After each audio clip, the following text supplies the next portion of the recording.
In Sikhism, they strictly believe in monotheism and they are against avatar vada.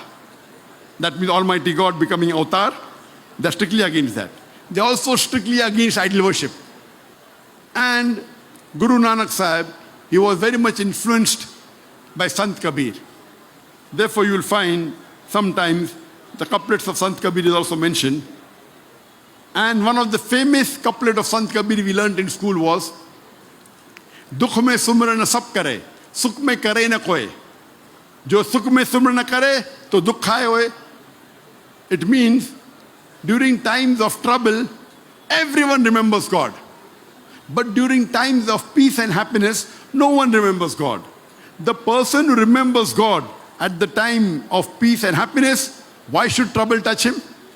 So if you read the Sikh scriptures, you'll understand that Sikhism believes that you should believe in one God, and you should worship only one God who has got no images, who has got no idols.